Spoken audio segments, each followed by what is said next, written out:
O verdadeiro adeus só acontece quando a verdade é finalmente dita. Para Daniel, aos 43 anos, a despedida do pai havia ocorrido há quase uma década, no eco de uma porta batida e de um silêncio que se tornou ensurdecedor. A notícia de sua morte chegou como uma formalidade fria, uma obrigação injusta que o arrancou de sua vida para organizar o enterro de um homem que, para ele, já era apenas uma memória distante e dolorosa no interior do Paraná. O que é mais pesado? A raiva que sentimos ou as palavras que nunca trocamos? A raiva é uma carga, mas as palavras não ditas são um abismo. A primeira nos cansa, mas a segunda nos consome por dentro, deixando um vazio que nada parece preencher. E seria possível encontrar a paz com alguém que já partiu? Sim, pois a reconciliação nem sempre precisa de duas vozes presentes. Às vezes, basta uma verdade encontrada para que o perdão floresça e a história de duas vidas possa finalmente ser reescrita em paz. Foi com esse peso no peito que Daniel cruzou o umbral da casa onde cresceu. O ar estava parado, denso com o cheiro de poeira e de um tempo que ele se esforçou tanto para esquecer. Cada objeto parecia um fantasma,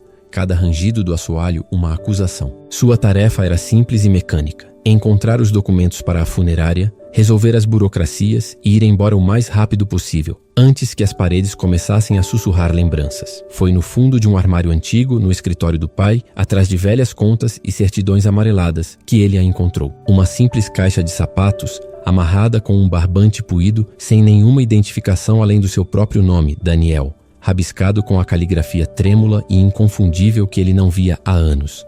Uma curiosidade mórbida, mais forte que seu desejo de fuga, o fez romper o barbante. Dentro, não havia documentos ou objetos de valor, apenas um maço de envelopes, cartas que seu pai escreveu, mas que a coragem ou o orgulho nunca permitiram que fossem enviadas. Suas mãos tremiam ao tocar os envelopes, o papel amarelado e frágil como a casca de um segredo prestes a se partir. Por um longo momento, Daniel apenas encarou a caixa, um mausoléu de palavras que haviam morrido antes de nascer. A raiva, sua companheira fiel por quase uma década, dizia para queimar tudo, para não dar àquele homem silencioso a última palavra.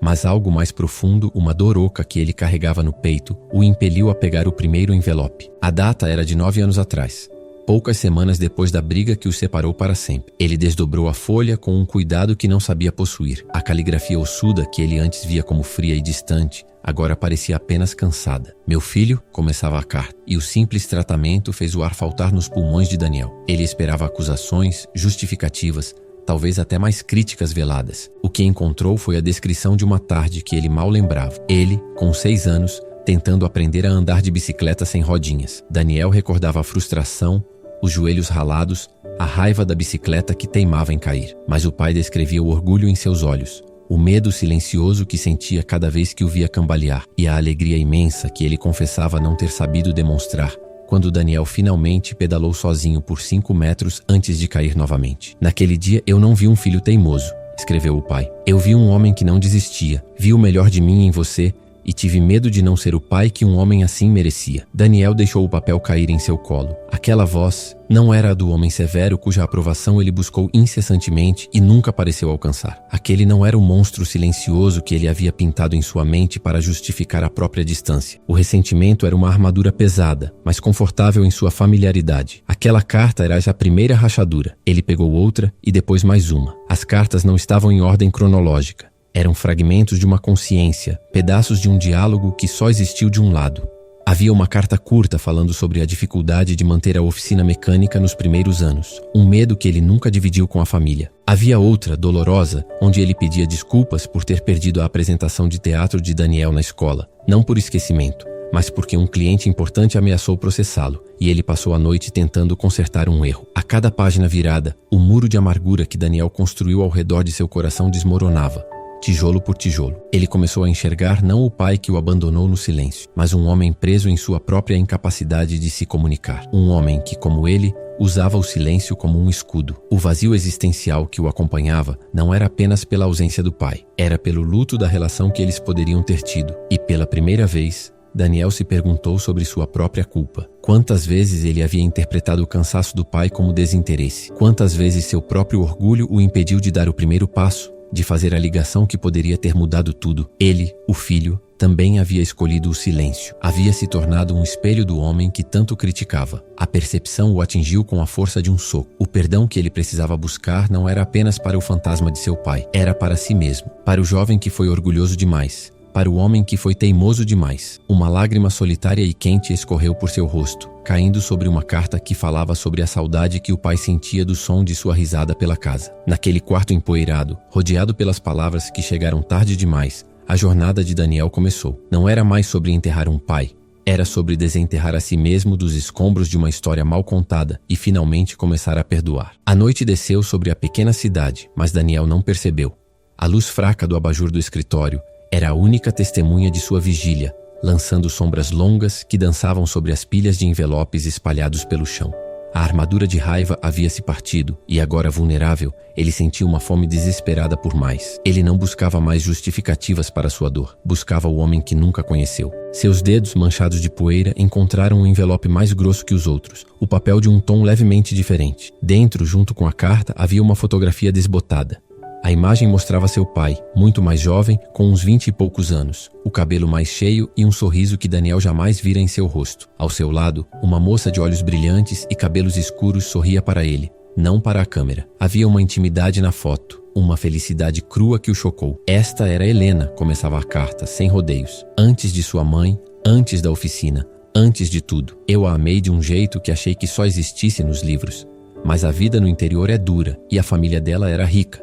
Meu pai adoeceu, a oficina do meu avô estava quase falindo e eu tive que escolher entre o amor da minha vida e o dever com a minha família. Eu escolhi o dever, Daniel, e rezei todas as noites para que você nunca tivesse que fazer uma escolha como essa. Daniel olhou para a foto e depois para a parede, para o retrato de seus pais no dia do casamento. O sorriso de seu pai na foto oficial era contido, quase um formalismo. Ele nunca tinha reparado nisso antes. O homem que ele conhecia, o homem que se casou com sua mãe e o criou, já carregava o fantasma de uma vida que não foi vivida. A figura paterna, um pilar de certezas e decisões pragmáticas, começou a se dissolver, revelando um jovem que teve o coração partido e que talvez tenha passado o resto de seus dias temendo que a felicidade fosse um luxo que ele não podia se permitir novamente. Ele não era apenas um pai, ele era um homem que havia perdido. A próxima carta o levou ainda mais fundo nesse labirinto de segredos. Você herdou minhas mãos, mas não meu espírito, escreveu o pai. Minhas mãos nasceram para consertar motores, mas meu espírito queria tocar violão. Eu passava horas, escondido no porão, tentando tirar melodias de um violão velho que meu tio me deu. Sonhava em ir para a cidade grande, tocar em bares, viver da música. Mas o som de um motor falhando sempre falou mais alto que qualquer canção.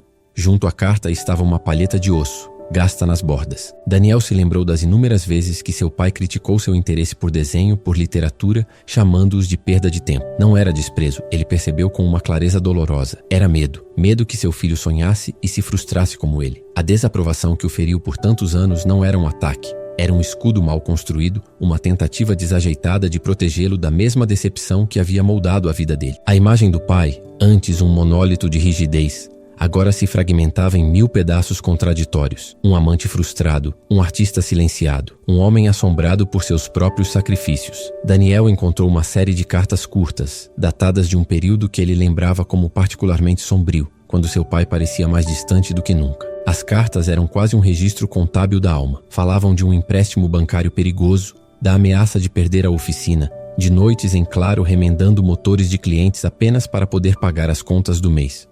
O homem que ele via como ausente e indiferente estava, na verdade, lutando uma guerra silenciosa para manter o mundo deles de pé. O peso daquelas verdades era esmagador. O pai que ele havia demonizado em sua mente para tornar a separação suportável simplesmente não existia. Em seu lugar, havia um ser humano complexo, falível, repleto de dores e sonhos que ele nunca teve coragem ou ferramentas para compartilhar. Daniel olhou para as próprias mãos, tão parecidas com as do pai na foto antiga. Ele não sentia mais raiva, nem mesmo a tristeza aguda do perdão. Sentia uma empatia profunda e avassaladora, uma conexão que transcendia a morte e o tempo. Naquele momento, no silêncio da casa adormecida, ele não estava mais de luto por um pai, mas pelo homem que ele finalmente começava a compreender. O sol da manhã começou a filtrar-se pela janela empoeirada, traçando um retângulo de luz no assoalho de madeira. Daniel não havia dormido. O cansaço em seu corpo era um zumbido distante, abafado pela torrente de revelações que o haviam inundado durante a noite. As cartas, agora lidas e relidas, jaziam ao seu redor como as folhas caídas de uma árvore genealógica, que ele nunca soube que existia. E no centro de tudo, Aquele vazio persistente em seu peito, que o acompanhava como uma sombra, finalmente começava a tomar forma. Não era um buraco, ele percebeu. Era uma arquitetura, uma estrutura complexa construída ao longo de décadas com os tijolos do silêncio de seu pai e a argamassa de suas próprias interpretações equivocadas. Ele pensou em sua carreira. Um analista financeiro, um trabalho seguro, lógico, previsível. Um mundo de números que não mentem, que não tem segredos. Lembrou-se do dia em que contou ao pai que havia desistido das aulas de desenho para focar no vestibular de economia. Viu um lampejo de algo no rosto do pai, algo que na época interpretou como alívio, como aprovação. É mais seguro, o pai dissera, com a voz grave de sempre. Agora, Daniel ouvia aquelas mesmas palavras com outros ouvidos. Não era a voz da aprovação, mas do medo. O medo do artista frustrado, do músico silenciado, que via o filho seguir por um caminho que também poderia levar a um coração partido. Daniel, em sua busca desesperada por um aceno positivo, havia amputado uma parte de si mesmo, acreditando que era o sacrifício necessário para ganhar o amor do pai, sem perceber que o pai havia feito o mesmo sacrifício e se arrependido por toda a vida. O legado daquele silêncio se estendia para além de sua vida profissional, contaminando a forma como ele se relacionava com o mundo. Veio à sua mente o rosto de Clara, sua ex-namorada, as palavras dela na noite em que tudo acabou. É como tentar abraçar uma estátua, Daniel. Eu sei que você está aí, mas não consigo te alcançar. Há um muro ao seu redor. Ele não entendeu na época. Achava que o amor se mostrava com ações. Pagar as contas em dia, consertar a torneira que pingava, ser um parceiro confiável. Ele era o filho de seu pai. Mostrava seu afeto através do dever, da responsabilidade. Nunca aprendeu a linguagem das palavras suaves, da vulnerabilidade, porque essa língua nunca foi falada em sua casa. Seu pai dizia, eu te amo, ao garantir que o carro estivesse com o óleo trocado para uma viagem. Daniel dizia, eu te amo, ao montar uma planilha para organizar as finanças do casal. Clara precisava ouvir a melodia, mas ele só sabia oferecer o motor funcionando. Aquele vazio era o eco de todas as conversas que não teve, de todos os sentimentos que engoliu. Era a distância que mantinha dos amigos, a formalidade que o impedia de criar laços mais profundos. Ele era um porto seguro, mas ninguém nunca via o mar revolto dentro dele. As pessoas o viam como reservado, talvez até um pouco frio. A verdade é que ele tinha pavor da intimidade. Intimidade exigia uma troca que ele não sabia fazer. Exigia mostrar as rachaduras, as fraquezas. E ele aprendeu desde cedo que um homem de verdade, o homem que seu pai parecia ser, não mostrava fraquezas. As cartas provavam o quão errado ele estava. Seu pai era um emaranhado de fraquezas, medos e arrependimentos, escondidos sob uma fachada de força pragmática. Sentado no chão do escritório, rodeado pelos segredos de seu pai, Daniel finalmente se enxergou. Ele não era apenas um filho de luto. Ele era um produto daquele silêncio, um herdeiro direto daquela dor não verbalizada. A vida que ele construiu, a identidade que ele achava ser sua, era, em grande parte, uma reação à figura paterna que ele mesmo havia criado. Agora, essa figura estava em ruínas e ele se sentia perdido, nu. O vazio não doía menos, mas agora tinha um nome. Era o legado de um amor que não sabia falar. E Daniel, por 43 anos, havia sido seu mais fiel e inconsciente guardião. O dia já ia alto quando seus dedos, exaustos de folhear o passado, tocaram o fundo da caixa de sapatos. Havia um último envelope colado ao papelão, quase invisível. A data era recente, de apenas 3 meses atrás. A caligrafia estava visivelmente mais frágil, as letras parecendo lutar para se manterem firmes na linha. O selo estava intacto. Aquela não era uma carta que o orgulho o impediu de enviar. Era uma carta que o tempo não permitiu que chegasse. Com um cuidado reverente, ele a abriu. Daniel, a carta começava. E a ausência do possessivo meu filho soou mais íntima do que nunca. O médico disse que os motores dentro de mim estão falhando, e desta vez não há peça de reposição. Escrevo isso não para pedir perdão, pois sei que perdi o direito a isso há muito tempo. Escrevo para lhe dizer que eu vi a foto do seu novo apartamento na cidade grande que sua tia me mostrou. Vi o seu nome em um artigo de jornal sobre economia que ela recortou para mim. Vi o homem que você se tornou. E não há um dia em que o orgulho não me sufoque. Um orgulho que eu nunca soube transformar em palavras, apenas em silêncio. O meu maior arrependimento não são as coisas que eu fiz, mas a única palavra que eu nunca consegui dizer a você, olhando nos seus olhos. Continue. Continue a ser o homem que eu não tive coragem de ser. Continue a desenhar, se ainda quiser. Continue a amar de um jeito que não te prenda.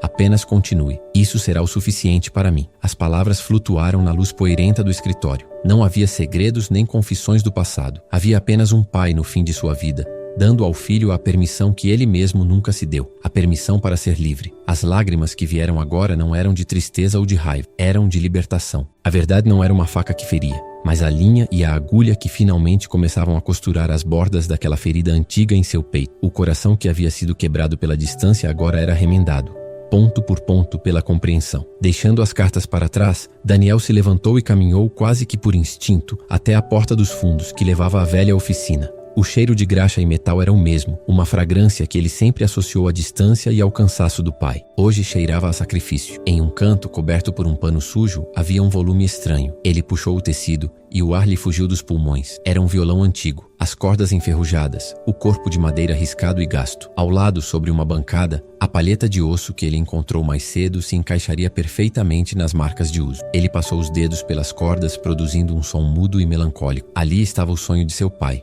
escondido sob a poeira de uma vida de dever. Naquele instante, a conexão se tornou completa, transcendendo a barreira da morte. O amor não havia desaparecido no silêncio. Estava apenas codificado em outras linguagens. Estava na graxa sob as unhas do pai, no motor consertado para que ele pudesse viajar em segurança, no medo que o impedia de incentivar os sonhos do filho. O amor estava ali, o tempo todo, silencioso e constante como o zumbido do velho freezer da cozinha. Não era um amor imperfeito, era um amor humano, moldado pelas limitações e pelos medos de um homem que fez o melhor que pôde com as ferramentas que possuía. O telefone tocou, quebrando o pio feitiço. Era a funerária, confirmando os horários. A tarefa que antes parecia uma obrigação injusta, agora se transformara em uma honra. Ele precisava se despedir não do estranho que o criou, mas do homem que acabara de conhecer. Ao sair da oficina e voltar para essa luz, Daniel sentiu o peso em seu peito se transformar. O vazio não havia sumido, mas não era mais um abismo. Havia sido preenchido com a história, com a verdade, com a complexidade de uma vida. Era agora uma cicatriz, a prova de que a ferida existiu, mas que a cura, mesmo que tardia, era possível. O amor, ele entendeu, continuava. E pela primeira vez em uma década, Daniel sentiu que não estava mais sozinho. Histórias como a do Daniel nos mostram que toda a vida guarda segredos e verdades capazes de nos transformar. Se você também acredita no poder de uma boa história para conectar e curar, inscreva-se no canal para não perder as próximas que vamos desvendar juntos.